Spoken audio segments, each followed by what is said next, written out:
Hello, everyone. Thank you very much for watching. Today is Monday, February 6th, and today's topic, this one is specifically for part-time agents, agents just getting in the business. Let me say more importantly, agents that have another set of income that has a majority of their personal income comes from something else, because I use that term part-time very, I hate even saying that, because I have some part-time agents that earn more money in real estate than they do in their other job, but they consider it part-time because the other job is 8 to 4, 9 to 5, and they've been there longer than this job. So part-time, I don't mean that. I mean that if you have another job or career or income source that takes care of all of your general living expenses. So a lot of people get into real estate, many of you watching this, to make more money on top of what they made before, or extra money, if you want to say that. So this money that you make in real estate is just extra or bonus, or this is what's going to get you further in life, so to say, because 80% of realtors do this alongside, a minimum of 80% of realtors do this alongside other income. I think it's even more, because there's some agents that go, well, I'm a full-time agent. I had this conversation with an agent last week, not with our company, just a friend of mine, been in the real estate for many years. I'm a full-time agent. I go, I thought you owned several dozen rental properties. Well, yeah, I got that. And I thought you have an interest in some other businesses. Oh, yeah, I have that. And don't you have like three kids that are still in, not in college? Oh, yeah, I have that. And you're saying you're a full-time agent. So my one agent that is single, that has another job, 9 to 5, and no other interest, they only have two things to worry about: real estate and that other job. You have dozens of rental properties, other business entities. You have 3 kids and a family to support and make time for. Who's the part-time realtor here? So I wanted to make that clear, is that some people say they're full-time. They're really not full-time agents. They say they are because they make a majority of their income there, or more income. But I have agents that put more time into it. They just don't make as much money yet because they're new. So I want to make that clear, of what my vision of what full-time and part-time agents in. But this video, after I went off on that tangent already, is about business. First two things you think about: business planning. And I'm probably going to go in a few more when you are starting in real estate, or do this alongside. So you could be in the business 10 years, but have a job that you've been working on 9 to 5 for the last 10 years, but you're just doing extra work in real estate. So the first two things you should always think about every year are these two things. First, what are your expenses in real estate? All of your expenses. And most agents, my opinion is, you start with those fixed costs of your board dues, your MLS fees. If you have to pay your office any fees that you have to pay, that you have to pay no matter what.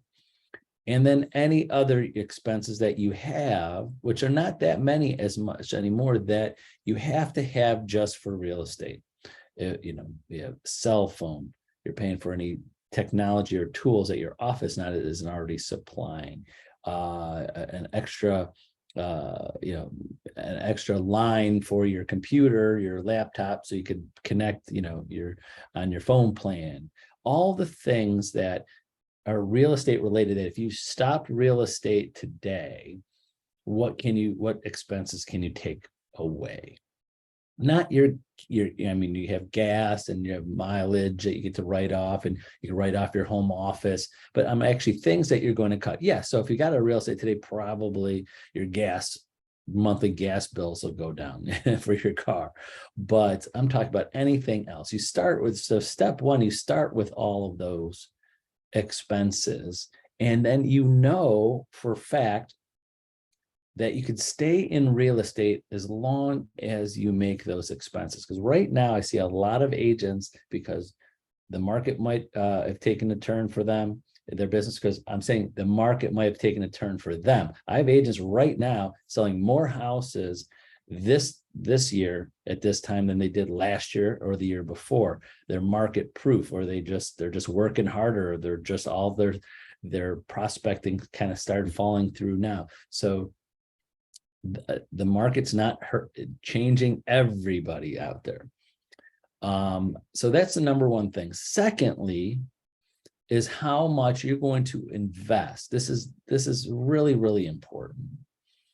I think, and that's why I wanted to do this video too. How much are you going to invest in your business, real estate business, out of each check? I say a percentage, because we can't say, well, I want to invest X amount of dollars every year on my real estate business, but you don't know how much money you'll make next year, this year. And hitting that dollar, I think a percentage out of each check, just like, sorry, I'm going off on a tangent, especially new agents or that never had a 1099 job, commission only, don't save up for taxes.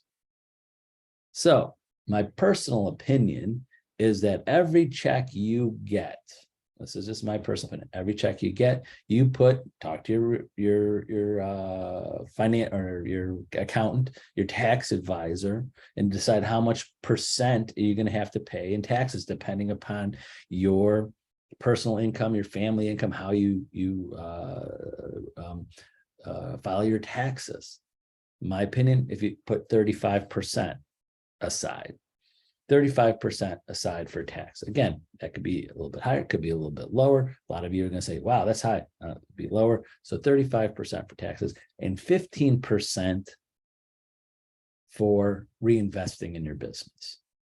That's it, 15% of reinvesting. So if your commission check is, we'll say $5,000, you're putting $750, 15% in an account that's for reinvesting in your business.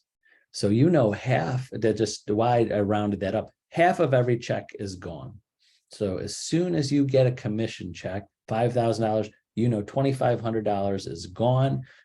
Tax in one account for your taxes, one account for reinvestment, and the other half go into whatever account you want. Now, this is, again, for part-time agents that don't have a lot of expenses to pay for in real estate. So I'm saying a lot of agents write these board dues, MLS fees, stuff like that out of their personal checking account. But you can use that account to reinvest in real estate for your dues and MLS fees. You can use that. So that 15% is reinvesting to help pay for that. You can also talk to your tax advisor or attorney to set up an LLC. There's tax advantages of setting up an LLC to write things off and to protect yourself financially. I'm not going to give you any advice on that. You can talk to your tax advisor of the benefits of having you paid as an LLC and or just individually as an agent. So there's ways around that. I'm happy to, any Century 21 Homestar agents, I'm happy to give you, as your broker, the advice on that one-on-one. But those two things I want to stress today, because if you put, right now, there's a ton of agents. I see it.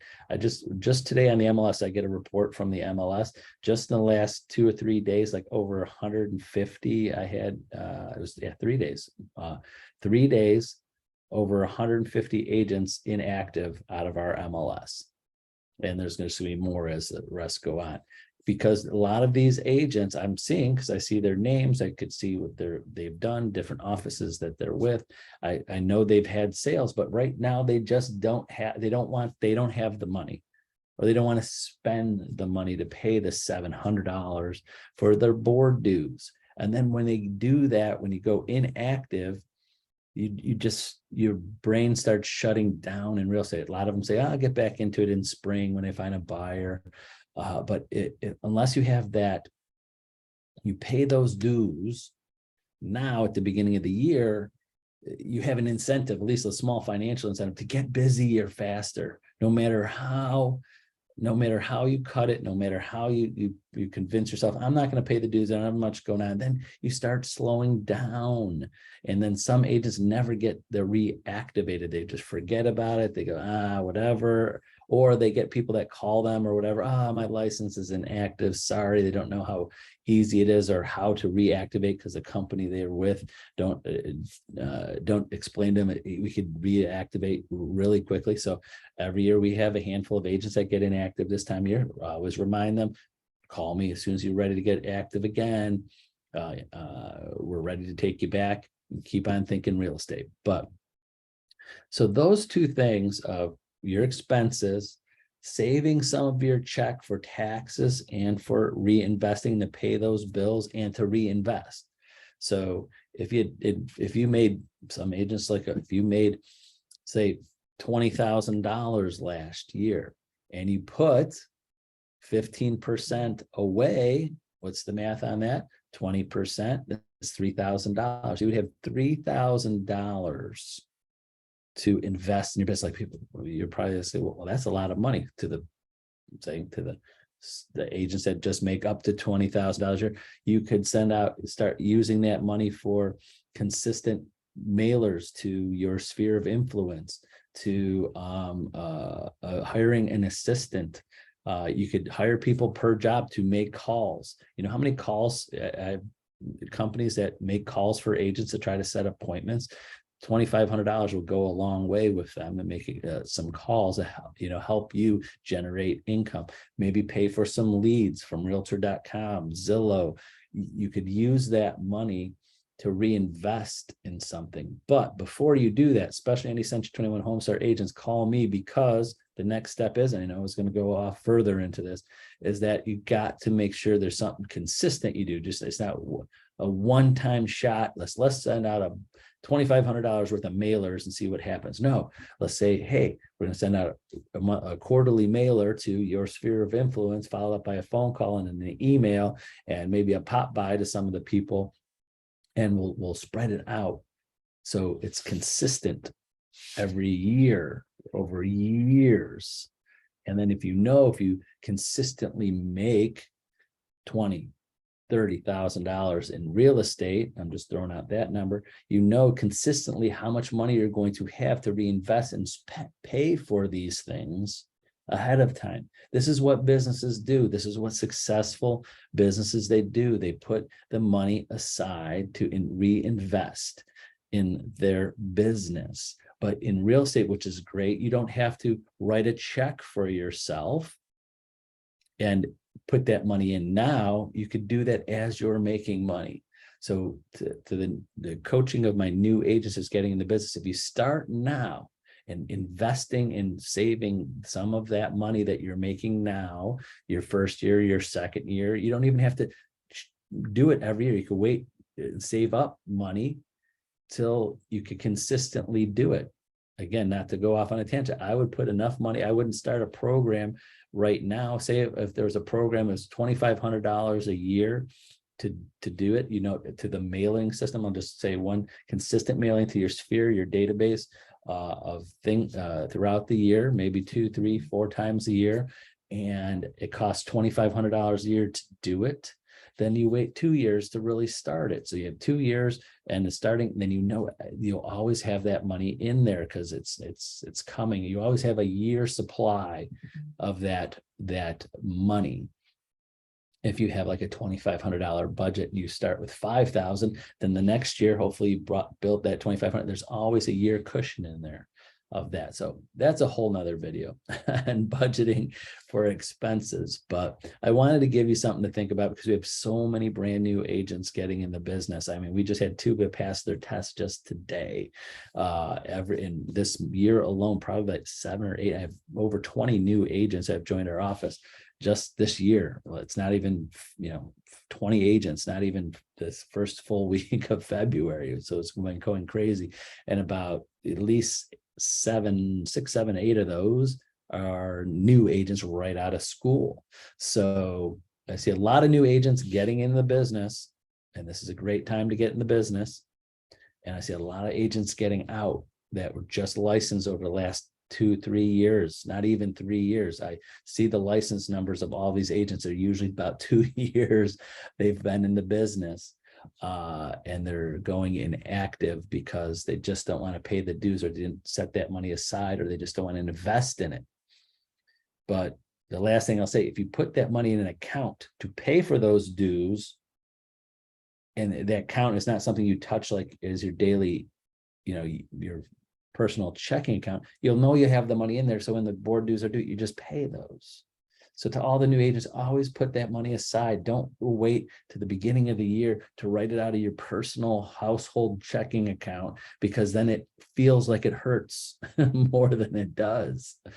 And I see so many good potential new agents for the 25 years I've been doing this, being a real estate broker. I see some really, really, really good people that just dropped off the planet because that one time after the holidays and spending money, they just didn't want to invest that money because they didn't see anything that they were working at now, and they just forgot about real estate. And they would have been great.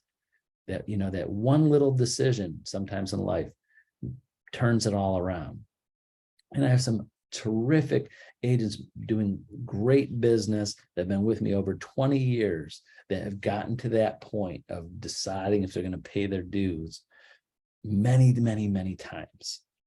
And they decided to pay it, or some of them went inactive for a very small time, went back into it, but they're doing extremely well now. Some of them are full-time realtors now, because whatever they were doing over the last 20 years, maybe they retired or decided the real estate built up. Every business has ups and downs, especially brand new businesses. And you as a realtor, the bar is low to stay in real estate. It's very, very cheap as a full business that has so much up potential. But I've seen just that one little decision of not saving that money, not budgeting, not saving for taxes, not saving for your board dues every year. And those great agents are just ready to skyrocket within a few years, just get out of real estate because that one little decision, that one financial small investment they decided not to make, or didn't make it because they didn't save the money to do it. Again, not that they don't have the money too. Some of them I know have the money. They just choose not to do it because it's harder to write that check out of your personal account, or going into relationships, or you have a spouse, a significant other, and they wonder why. I've seen that happen, not getting into marital problems, but sometimes when someone else, a partner, is in that, they might have put 2 cents in, like, why are we spending $700 on your career? Why didn't you save that money and have that money set aside from your commissions? So I've seen that happen. I've had many conversations with agents over the years. So again, of course, I've always said, I'm sorry for going off with some tangents. Keep those 2 things in mind. Please call, text, email me anytime. I'm happy to discuss this with you, and stay in the game. Some people, I've said this to many of you, you might be watching this. I've said over the last several weeks, months, or month or two about dues coming up. Stay in the game. Showing up is half the battle. And you put that commitment in to stay in the game when you're new and things are not going as well as you thought it was, but it can and it will if you put the effort in. So, okay, now that's it. Have a wonderful Monday. See you tomorrow on Tuesday. Bye-bye.